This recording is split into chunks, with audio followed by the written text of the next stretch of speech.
Welcome students. चलिए इस video में देखते हैं properties of multiplication in modular arithmetic. इससे पहले के वीडियो में हमने देखा था properties of addition in modular arithmetic, और उससे पहले के वीडियो में मॉड्यूलर अर्थमेटिक के बारे में, मॉड्यूलर ऑपरेटर क्या होता है, इक्विवेलेंस क्लास क्या होता है, ये सब हम लोग देख चुके हैं। सो क्विकली स्टार्ट करते हैं आज का topic, that is the properties of multiplication. Similar है सब कुछ एडिशन की तरह ही, तो क्विकली हम लोग इसको देख लेते हैं। तो क्या कह रहा है, पहला तो है if a into B is equal to C. अगर ऐसा दिया हुआ है, क्या दिया हुआ है, a into B is equal to अगर c है, तो अगर आप दोनों तरफ मॉड ले लेंगे तो कोई फर्क नहीं पड़ेगा। तो क्या लिख सकता हूं, समझिए पहले, a इंटू बी, राइट, ये तो है, इसका लेंगे हम mod n, that will be now equivalent to, और you can say c mod n। हमने क्या किया, दोनों ही तरफ मॉड ऑपरेटर ले लिया। ठीक है, अब इसको आप अलग अलग भी कर सकते हैं, तो फिर से मैं इसको लिखूंगा। ये ऑपरेटर दोनों के साथ लगा सकते हैं आप, दिस और दिस, तो आप इसको लिख सकते हैं a mod n into b mod n is equivalent to c mod n। Simple है, बिल्कुल, राइट। चलिए, तो ये था हमारा फर्स्ट प्रॉपर्टी। हम लोग इसका एक क्वेश्चन भी साथ साथ देख लेते हैं, इस पे बेस्ड एक एग्जांपल ले लेते हैं। देखिए, कह रहा है फाइंड 186 इंटू 93 मॉड 7। ठीक है, तो एक तरीका तो यह है कि आप पहले इसको मल्टीप्लाई कर दीजिए और फिर डिवाइड कीजिए और आंसर ले आइए, है ना। या हम इस पे प्रॉपर्टी यूज कर सकते हैं। क्या प्रॉपर्टी यूज करेंगे कि इंडिविजुअल रिमाइंडर्स निकाल के और उसको आप मल्टीप्लाई कर सकते हैं। So we can say it will be equivalent to 186 mod 7 multiplied by 93 mod 7। ठीक है, अब 186 में अगर आप 7 से डिवाइड करेंगे तो इसका जो रिमाइंडर आएगा निकालना पड़ेगा। क्या आएगा, दैट इज द, आप निकाल के देख लीजिए, 186 में आप 7 से डिवाइड कीजिए, 2 टाइम्स लगा लीजिए, 7 टू जा 14, 46, 42 and the remainder will be 4। तो देखिए इसका रिमाइंडर 4 आ जाएगा, और 93 में जब आप करेंगे इसी तरह से डिवीजन तो आपको 2 आएगा, है ना। अब ये देखिए 4 टू जा क्या हो गया 8। अब 8 तो देखिए रिमाइंडर हो नहीं सकता, जब भी आप 7 में डिवाइड करेंगे, 7 से डिवाइड करेंगे तो आपको फिर से एक बार और डिवाइड करना पड़ेगा। ये चीज एडिशन में भी आपको बताया गया था। तो 8 में जब आप 7 से डिवाइड करेंगे तो आंसर क्या आएगा, 1। और आप यहाँ पे देखिए इक्वल टू लिखने से बेटर है, आप यहाँ पे क्या लिखा कीजिए, equivalent to, right, this is the more better. आप यहाँ पे इक्विवेलेंट टू लिखा कीजिए। So the final answer will be, its answer will be equal to 1। That's my answer. चलिए, ये प्रॉपर्टी हमने पढ़ लिया। अब हम देखते हैं इसके नेक्स्ट प्रॉपर्टी की तरफ। इसकी जो सेकेंड प्रॉपर्टी है वो ये है, if a is equivalent to b mod n। ठीक है, अगर ऐसा है, क्या है, a is equivalent to b mod n, then अगर आप किसी नंबर से दोनों तरफ मल्टीप्लाई कर दें, ka will be equivalent to kb mod n for all k belongs to integer। सारे इंटीजर के लिए ये सही होगा। This is the symbol of for all, this is the symbol of for all. देखिए इसको अगर आप मैथमेटिकली समझना चाहते हैं तो इसका मतलब क्या है, इससे भी डिवाइड करना है और इससे भी डिवाइड करना है, राइट। इसका मतलब कहना चाह रहा है के ए अपॉन एन का जो रिमाइंडर होगा that should be equal to के बी अपॉन एन का रिमाइंडर होगा। और इसके प्रीवियस प्रॉपर्टी में आपको बताया गया है, आप इसको अलग अलग भी कर सकते हैं ना। अगर यहाँ पे आप इसको तोड़ेंगे तो इसका के अपॉन एन का जो रिमाइंडर होगा इनटू, और a अपॉन n का जो रिमाइंडर होगा वो मल्टीप्लाई हो जाता है। ये ऐसा अभी हमने प्रीवियस प्रॉपर्टी में ऐसा आपको बताया है मैंने, ठीक है। जस्ट मैं एक लॉजिकल प्रूफ देने का ट्राई कर रहा हूं, ठीक है। और यहां से आप देखेंगे तो ये भी दो पार्ट में डिवाइड हो जाएगा, दो पार्ट में डिस्ट्रीब्यूट हो जाएगा।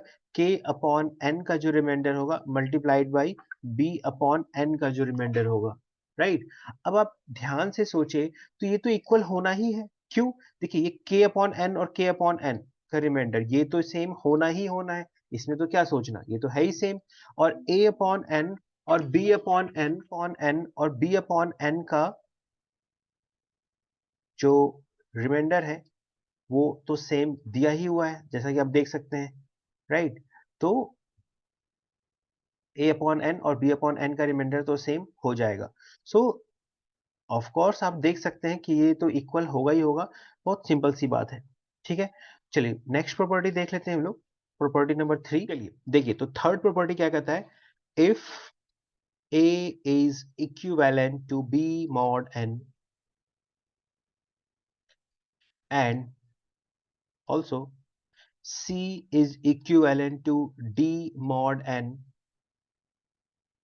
अगर ऐसा है तो हमारी प्रॉपर्टी हमसे कहती है देन इन दोनों का जो मल्टीप्लिकेशन होगा AC will be equivalent to BD mod n।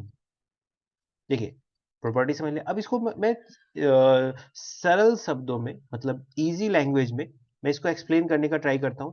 अगर a is equivalent to b mod n दिया हुआ है, इसका मतलब क्या है, a को जब हम n से डिवाइड करेंगे तो जो रिमाइंडर आएगा that will be equal to b को जब हम n से डिवाइड करेंगे तो जो रिमाइंडर आएगा, दोनों क्या होगा, सेम होगा। सिमिलरली अगर आप सेकंड स्टेटमेंट को डिकोड करें तो c को जब हम n से डिवाइड करेंगे तो जो रिमाइंडर होगा that will be equal to जब हम d को n से डिवाइड करेंगे तो जो रिमाइंडर होगा, ये दोनों इक्वल होगा। सो आप समझ सकते हैं ये आप कह सकते हैं एक गिवन इंफॉर्मेशन है और गिवन कंडीशन है, गिवन रिजल्ट्स है, right.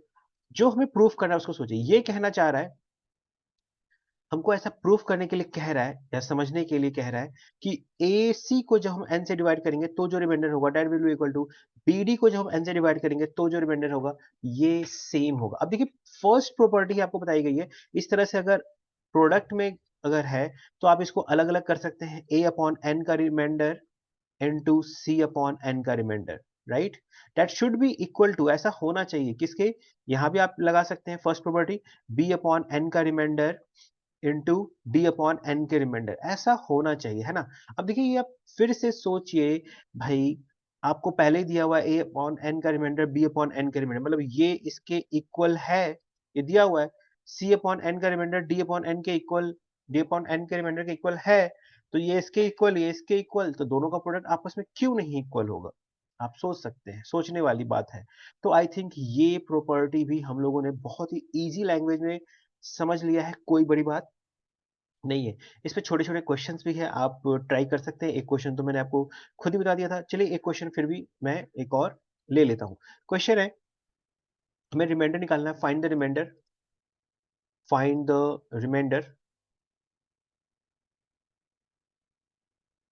When 783 into 657 into 594 into 432 into 346 into 251 is divided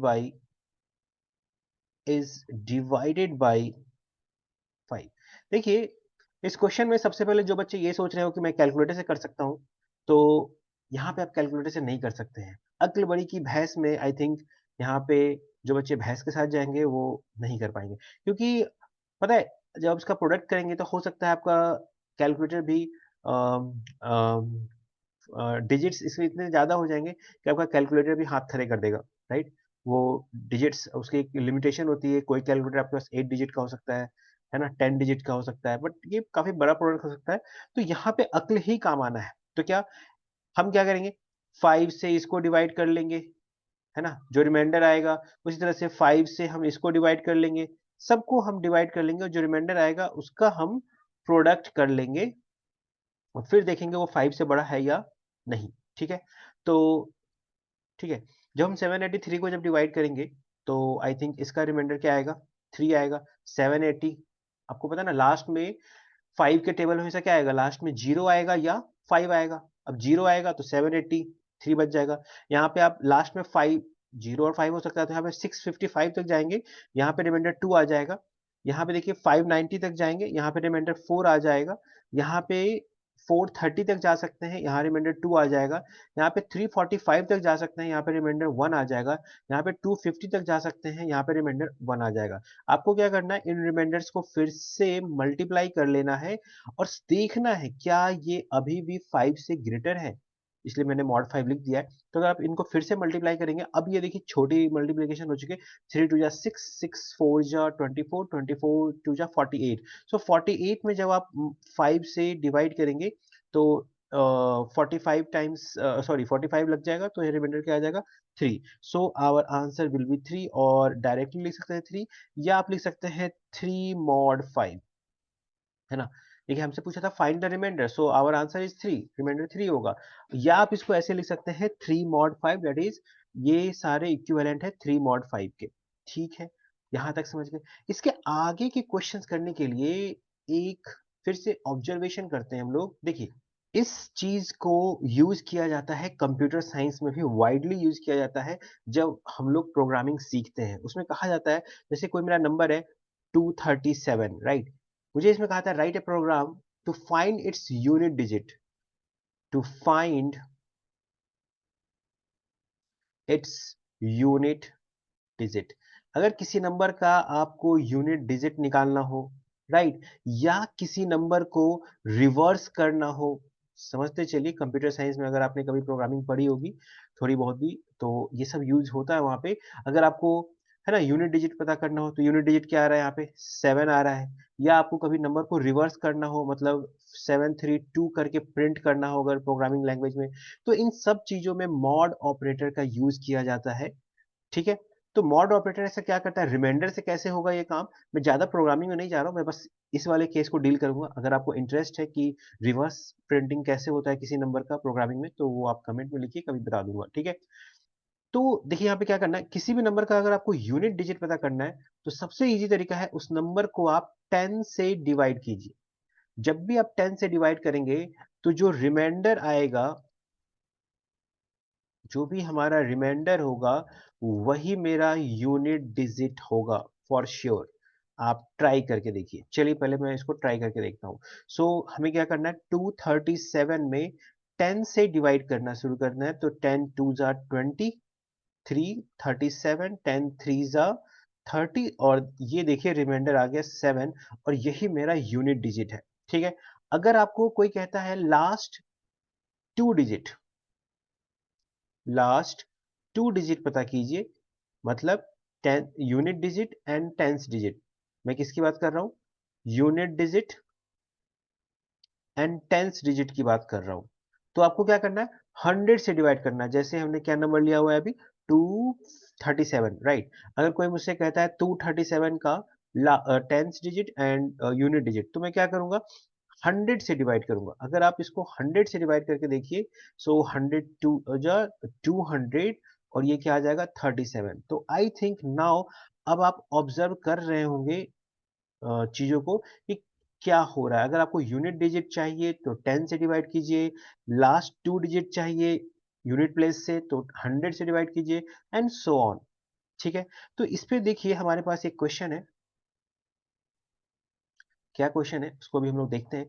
so the question is find the last two digit find the last two digits of the product 2345 into 6789, right. हमें इसका last two digit पता करना है। तो देखिए हमारे पास क्या तरीका है, एक तो मैंने आपको बता दिया कि 100 से डिवाइड करना है, क्यों, क्योंकि लास्ट टू डिजिट चाहिए। तो क्या पहले मैं इसको मल्टीप्लाई करूं, नहीं, देखिए पहले तो आप एक्सप्रेशन लिख लीजिए। सो इसका आंसर हो जाएगा 2345 इंटू 6789। क्या करना है, इसका हमें मॉड करना है 100। 100 से डिवाइड करने के बाद इसका रिमाइंडर निकालना है। तो आपको बताया मैंने, इसको आपको इंडिविजुअल पहले मल्टीप्लाई करने की जरूरत नहीं है। इससे इसको डिवाइड कीजिए, जो रिमाइंडर आए उसको मल्टीप्लाई कीजिए इसके रिमाइंडर के साथ। ठीक है, तो बहुत सिंपल है। जब आप 100 से 2 3 4 5 को जब डिवाइड कर रहे होंगे, तो मैंने आपको बताया जब आप 100 से डिवाइड करेंगे तो इसका लास्ट 2 डिजिट आएगा 45। जब आप 100 से 6 7 8 9 को डिवाइड कर रहे होंगे तो इसका लास्ट 2 डिजिट आएगा, दैट्स द 89।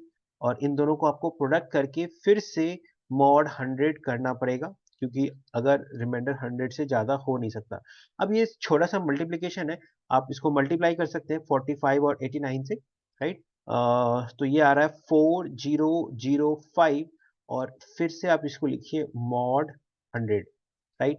तो फिर से अगर आप 100 से डिवाइड करेंगे तो क्या आएगा, लास्ट 2 डिजिट आएगा, तो क्या आ रहा है आंसर यहाँ पे 05। सो आंसर आप लिख सकते हैं 05, और इट्स इक्विवेलेंट टू 05 मॉड 100, क्योंकि अगर 05 में 100 से डिवाइड करेंगे तो भी रिमाइंडर क्या आएगा 05। बट हमारा जो फाइनल आंसर होना चाहिए, हमें क्या करना चाहिए, लास्ट 2 डिजिट, तो इसका आंसर हो जाएगा 05।